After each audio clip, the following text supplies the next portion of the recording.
Shalom alaihim, Bapak Ibu dan saudara-saudara sekalian yang dikasihi Tuhan Yesus Kristus. Selamat berjumpa kembali di dalam acara renungan kita pada pertengahan minggu. Marilah kita awali lebih dahulu dengan berdoa kepada Tuhan. Terima kasih Bapa Allah kami di dalam surga. Dalam nama Tuhan Yesus Kristus kami bersyukur karena kami bisa kembali bersama-sama untuk menerima sebagian kebenaran firman Tuhan. Tuhan, urapilah pemberitaan firman-Mu, urapilah pendengaran kami, urapilah hati kami, urapilah pikiran kami, supaya kami menerima firman Tuhan dengan jelas dan menerima firman Tuhan sebagai rema yang akan terus menuntun setiap langkah hidup kami. Terima kasih Tuhan, terima kasih. Di dalam nama Tuhan Yesus Kristus kami berdoa. Amin. Marilah kita bersyukur kepada Tuhan kita Yesus Kristus. Karena hanya oleh anugerahnya kita diberi kekuatan sampai hari ini. Kita dipelihara, dipimpin, dilindungi, dan terus kita memperoleh pengayoman dari Tuhan. Sehingga sampai detik ini kita masih tetap berada di dalam Tuhan. Baiklah Bapak Ibu dan saudara-saudara sekalian, renungan firman Tuhan pada kesempatan ini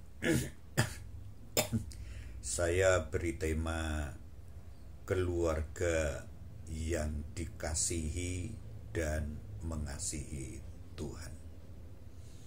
Keluarga yang dikasihi dan mengasihi Tuhan. Yang saya ambil sebagai teks dasar dari Injil Yohanes pasal yang ke-11. Injil Yohanes pasal yang ke-11 pada ayat pertama hingga ayat yang ke-6. Demikian saya bacakan firman Tuhan. Ada seorang yang sedang sakit, namanya Lazarus. Ia tinggal di Betania, kampung Maria dan adiknya Marta. Maria ialah perempuan yang pernah meminyaki kaki Tuhan dengan minyak mur dan menyekanya dengan rambutnya. Dan Lazarus yang sakit itu adalah saudaranya. Kedua perempuan itu mengirim kabar kepada Tuhan Yesus. Tuhan, dia yang engkau kasihi sakit.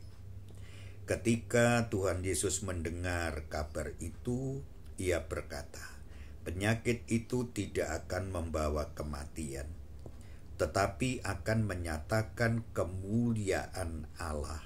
Sebab oleh penyakit itu anak Allah akan dimuliakan. Tuhan Yesus memang mengasihi Marta dan kakaknya dan Lazarus. Namun setelah didengarnya bahwa Lazarus sakit, dia sengaja tinggal 2 hari lagi di tempat di mana ia berada. Bapak Ibu dan saudara-saudara sekalian yang dikasihi oleh Tuhan, ya, kita telah mengenal dengan baik akan cerita ini, yaitu keluarga di Betania yang terdiri dari 3 anggota keluarga, yaitu Maria, Marta, dan Lazarus. Keluarga ini mempunyai hubungan yang sangat dekat dengan Tuhan Yesus, memiliki emosional yang begitu dekat dengan Tuhan Yesus, karena keluarga ini merupakan keluarga yang mengasihi Tuhan. Ya, dia merasa bahwa Tuhan Yesus memang lebih dahulu mengasihi mereka. Jadi di sini ada kasih yang seimbang, kasih yang timbal balik. Allah mengasihi keluarga Maria, keluarga Maria juga mengasihi Tuhan Yesus. Bagaimana dengan kita? Bagaimana dengan keluarga kita? Tuhan telah menyatakan kasih-Nya kepada keluarga-keluarga kita. Apakah kita juga mengasihi Tuhan? Karena Tuhan yang memang lebih dahulu mengasihi kita. Biarlah kita belajar dari firman Tuhan ini. Menjadi Kristen bukan sekedar kita percaya kepada Tuhan. Menjadi Kristen bukan sekedar kita beribadah, kita berdoa, dan kita baca firman Tuhan.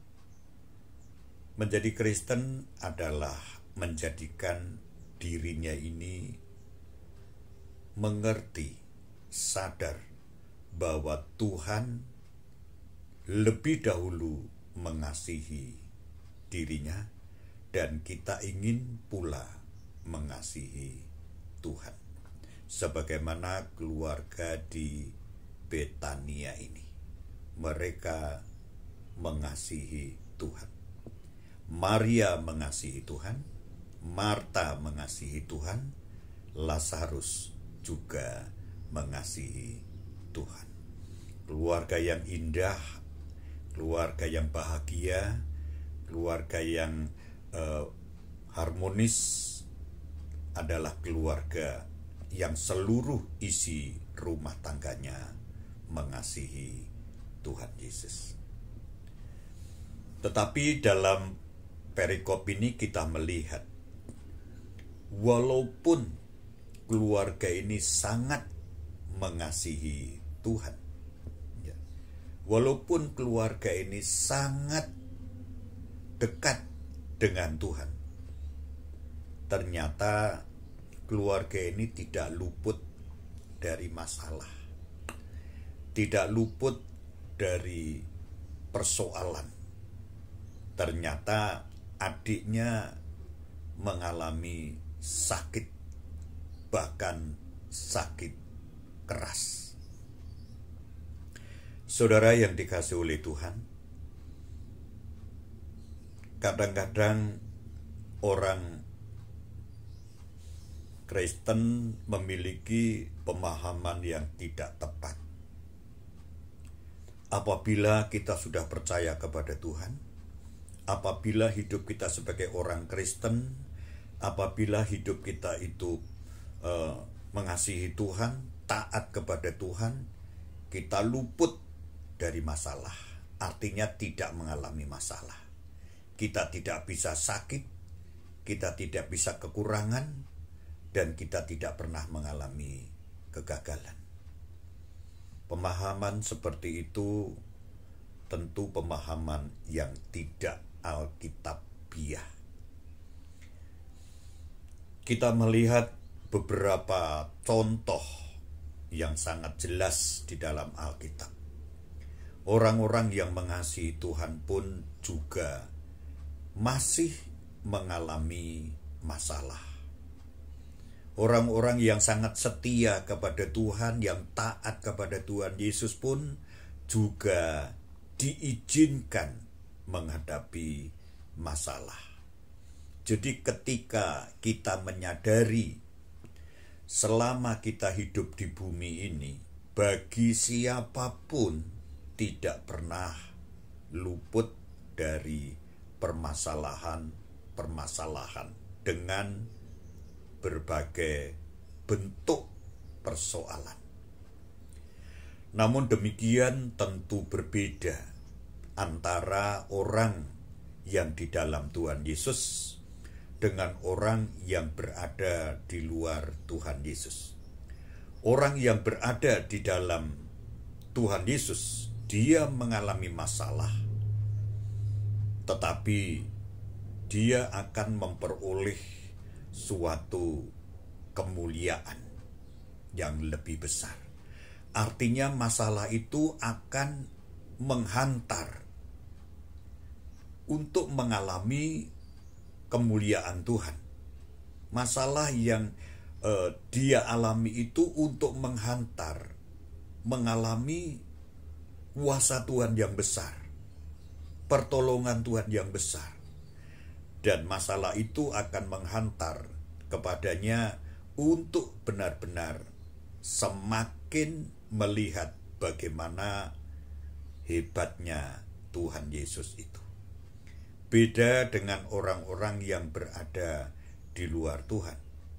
Penderitaannya itu adalah akan membawa kepada kebinasaan kekal, kepada suatu kematian yang kekal. Saudara-saudara, sikap Marta, Maria itu begitu sangat baik. Begitu mengalami masalah, dia langsung mengabarkan kepada Tuhan Yesus. Dia langsung mohon pertolongan Tuhan Yesus. Orang Kristen yang sejati itu orang yang hidupnya selalu mengandalkan Tuhan, selalu bergantung kepada Tuhan. Ketika ia menghadapi masalah, ia tidak bingung, tidak kacau, tidak panik, tapi langsung dia berdoa kepada Tuhan. Ya. Langsung dia itu lari kepada Tuhan. Itu yang harus kita lakukan. Ya. Kita tidak hanya dekat dengan Tuhan ketika kita semuanya berjalan baik, lancar, sehat, kecukupan, dan lain sebagainya, tapi kita dekat pada Tuhan juga ketika kita sedang menghadapi permasalahan. Dan itu yang dilakukan oleh keluarga di Betania ini. Ya. Tetapi kita perhatikan, Allah kita itu Allah yang berdaulat, ya. Allah yang benar-benar memiliki suatu cara tersendiri, ya, untuk kita, untuk Dia itu menolong kita, untuk Dia itu membebaskan kita. Ketika berita Lazarus sakit itu sudah disampaikan kepada Tuhan, ternyata Tuhan Yesus tidak segera datang kemudian menyembuhkan Lazarus. Tidak. Malah ketika kita membaca dengan teliti Yohanes pasal 11 ini, kita melihat malah Tuhan sengaja menunda untuk datang menyembuhkan Lazarus. Saudara-saudara, kadang-kadang kita sedang dalam masalah. Keinginan kita satu hal, segera kita memperoleh pertolongan dari Tuhan. Segera kita sembuh, segera kita bebas, segera kita diberkati, segera kita memperoleh jalan keluar. Ada solusi dengan segera yang kita harapkan. Tapi ternyata cara Tuhan itu berbeda. Waktunya Tuhan bukan waktu kita. Caranya Tuhan bukan cara kita. Ya. Sama halnya yang dialami oleh keluarga di Betania ini. Dia sudah sedemikian rupa bergumul untuk adiknya yang sakit, merawat dengan begitu sangat teliti. Tetapi kita perhatikan, ternyata Tuhan tidak datang-datang. Bahkan pada akhirnya adiknya sudah mati. Lazarus sampai mati dan Tuhan Yesus belum juga datang. Ya. Lazarus sudah dikubur, ternyata Tuhan Yesus juga belum datang. Saudara-saudara, bagaimana ketika kita menghadapi pergumulan hidup yang begitu sangat berat? Kita sudah berdoa, kita sudah mencari Tuhan, kita sudah beriman kepada Tuhan, dan kita terus berdoa, mengharapkan pertolongan Tuhan, mengharapkan mujizat, mengharapkan uluran tangan Tuhan. Tetapi seolah-olah masalah itu, penderitaan itu, sakit itu semakin berat kita alami, dan kita tidak memperoleh suatu pertolongan dari Tuhan. Bagaimana kalau kita sudah melakukan semuanya menurut apa yang diajarkan oleh firman Tuhan, tetapi pertolongan itu belum kunjung datang? Sama halnya seperti pengalaman Maria Marta ini. Dia harus benar mengalami masa-masa yang sangat berat, sangat sulit, dan kepedihan yang begitu mendalam karena adik yang dia kasihi ternyata sudah meninggal, sudah dikuburkan, dan Tuhan belum datang. Saudara, ketika mengalami masa seperti itu, secara manusia pasti mengalami kecewa. Dia akan punya pikiran, Tuhan tidak memperhatikan lagi. Tuhan tidak memperdulikan aku, keluargaku lagi. Tuhan tidak mengasihi kami sekeluarga. Tuhan meninggalkan kami sekeluarga. Walaupun Tuhan itu maha kuasa, ternyata membiarkan adik yang kami cintai sampai mati. Saudara-saudara, kita lihat kemudian ayat yang ke-15 mengatakan di sana, tetapi syukurlah aku tidak hadir pada waktu itu, sebab demikian lebih baik bagimu, supaya kamu dapat belajar percaya. Marilah kita pergi sekarang kepadanya. Di sini Tuhan mau dalam semua pengalaman hidup kita, apa yang kita alami, yang menimpa dalam diri kita, untuk tetap percaya kepada Tuhan. Percaya kepada Tuhan ketika kita sehat, percaya kepada Tuhan ketika kita sakit, percaya kepada Tuhan ketika kita kelimpahan, percaya kepada Tuhan ketika kita kekurangan, percaya kepada Tuhan ketika kita tidak ada masalah, percaya kepada Tuhan kita walaupun juga di dalam masalah, ketika sehat, ketika sakit, supaya kita belajar untuk tetap percaya kepada Tuhan. Puji Tuhan, melatih, menguji kasih kita kepada Tuhan, menguji kesetiaan kita kepada Tuhan, menguji iman kita kepada Tuhan. Tuhan izinkan hal-hal pahit, hal-hal yang berat, hal-hal yang sulit itu terjadi dalam hidup kita, untuk menguji apa kita menjadi orang-orang yang benar-benar tidak pernah bergeser hidup kita jauh dari Tuhan. Kemudian ayat berikutnya dalam Yohanes pasal 11 dikatakan di sana. Ayat yang ke-20, ketika Marta mendengar bahwa Tuhan Yesus datang, ia pergi mendapatkannya. Perhatikan. Ketika ia mendengar bahwa Tuhan Yesus datang, Marta pergi mendapatkan Tuhan. Luar biasa. Dia datang kepada Tuhan, bertemu dengan Tuhan. Apa memarahi Tuhan? Merasakan kekecewaannya? Kesedihannya? Atau dia mau mengatakan Tuhan tidak peduli lagi? Oh, ternyata tidak. Artinya di sini kita melihat Marta tidak kecewa terhadap Tuhan. Walaupun benar dia mengalami kesedihan yang dalam, kesedihan yang begitu sangat kuat, tetapi tidak kecewa dengan Tuhan. Ya, dia curahkan isi hatinya. Kata Marta kepada Tuhan Yesus, Tuhan, sekiranya engkau ada di sini, saudaraku pasti tidak mati.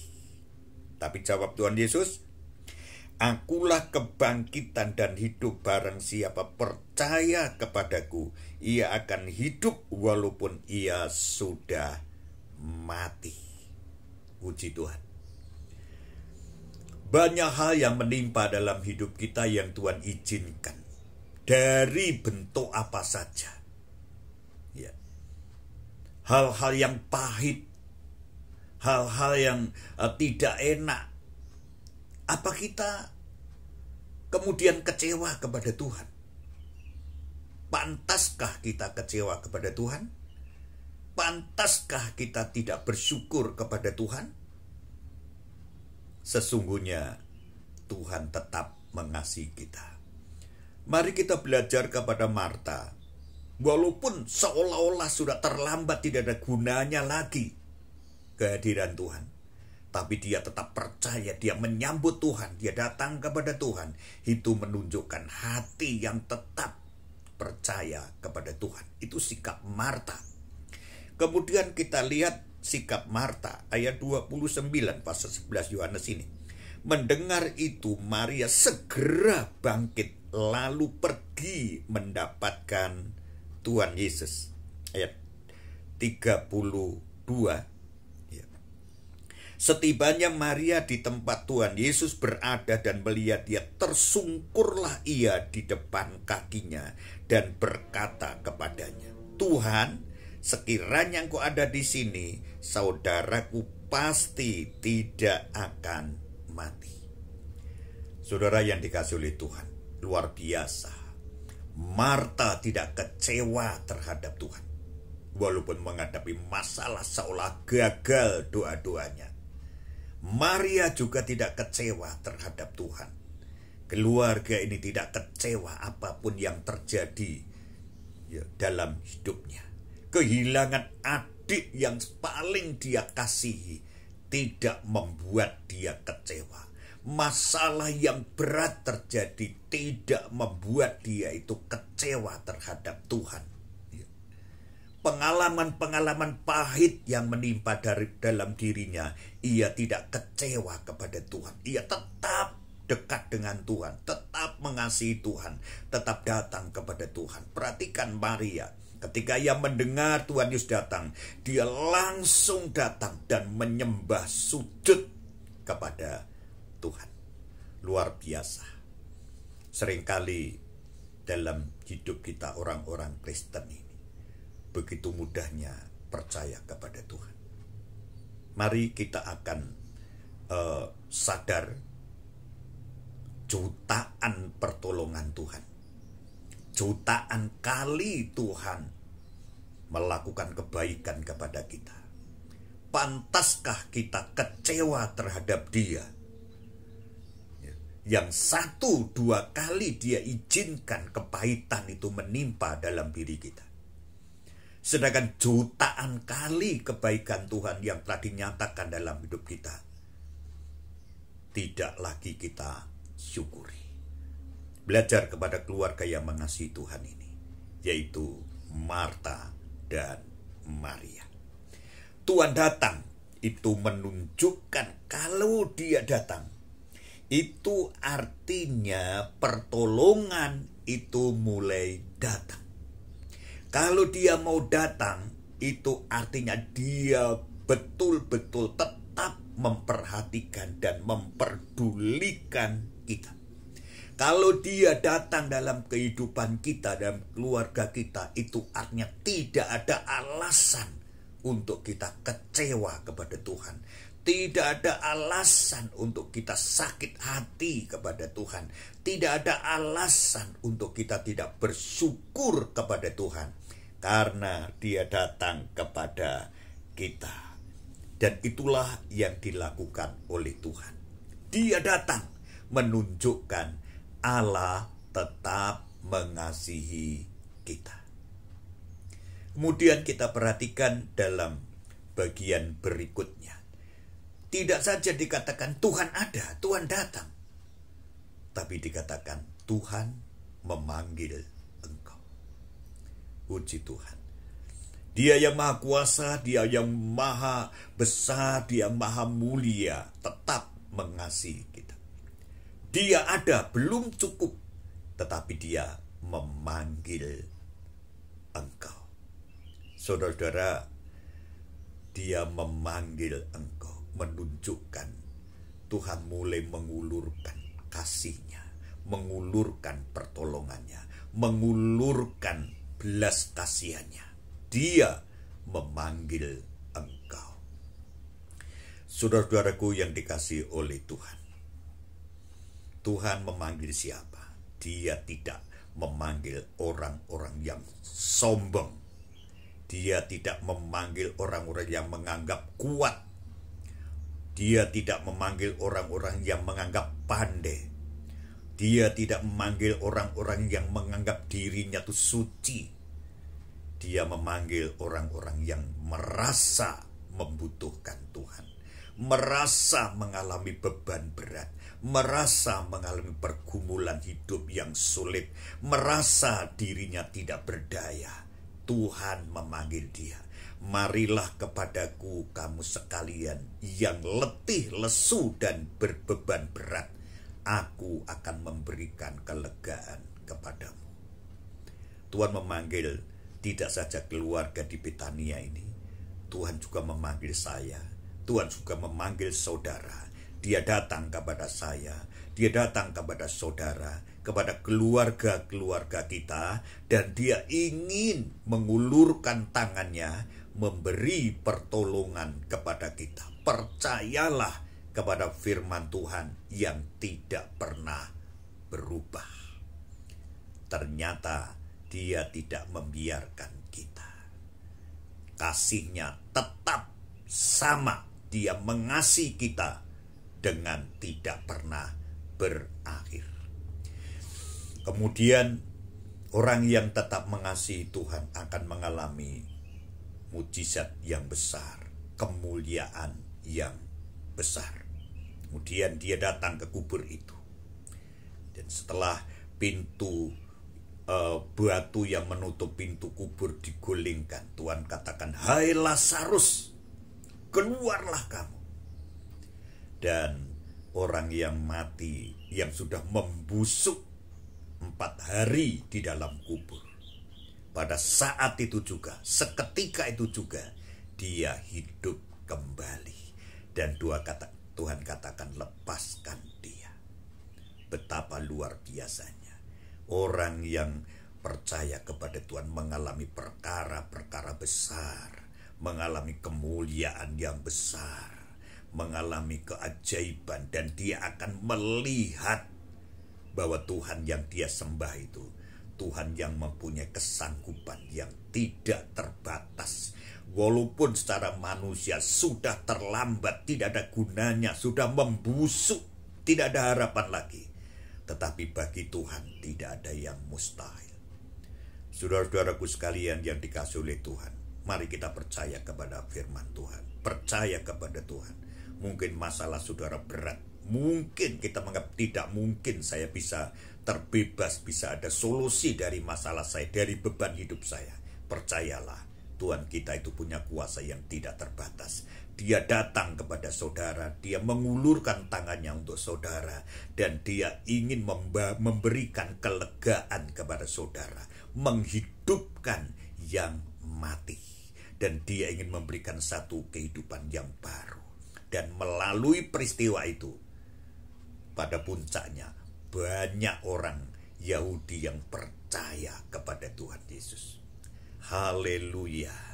Ternyata penderitaan itu akan menghantar kepada satu kemuliaan yang besar. Beban hidup itu tidak hanya dilepaskan, tetapi memperoleh satu pertolongan yang gilang gemilang. Bukankah itu juga yang dialami oleh Ayub? Luar biasa. Mari kita percaya kepada Tuhan, kita tetap mengasihi Tuhan, kita tetap selalu dekat kepada Tuhan. Apapun yang terjadi, jangan sekali-kali menjauhkan diri dari Tuhan. Jangan sekali-kali memutuskan hubungan dengan Tuhan, dan jangan sekali-kali kecewa kepada Tuhan, karena Dia tetap mengasihi kita. Dia mengasihi sampai kepada kesudahannya. Tuhan Yesus memberkati kita. Haleluya, mari kita berdoa. Terima kasih Tuhan, segala sesuatu yang terjadi dalam bentuk apapun itu seizin Tuhan, dan Tuhan punya rencana yang baik dalam diri kami semua umat pilihan-Mu, agar kami tetap percaya kepada Tuhan, kami tetap mengasihi Tuhan apapun yang terjadi, karena kami yakin Allah tidak pernah meninggalkan kami. Dengan semua yang terjadi dalam diri kami, ketika kami tabah, kami sabar, kami percaya, kami tetap setia dan mengasihi Tuhan, Engkau menyatakan kemuliaan-Mu yang lebih besar sebagai Allah yang punya kekuasaan yang tidak terbatas. Terima kasih, memberkati semua yang mendengar kebenaran firman-Mu. Biar firman-Mu menguatkan, mengkokohkan, meneguhkan hati kami, supaya kami tidak pernah kecewa kepada Tuhan. Terima kasih Tuhan. Dalam nama Tuhan Yesus. Haleluya. Amin. Tuhan Yesus memberkati kita semuanya.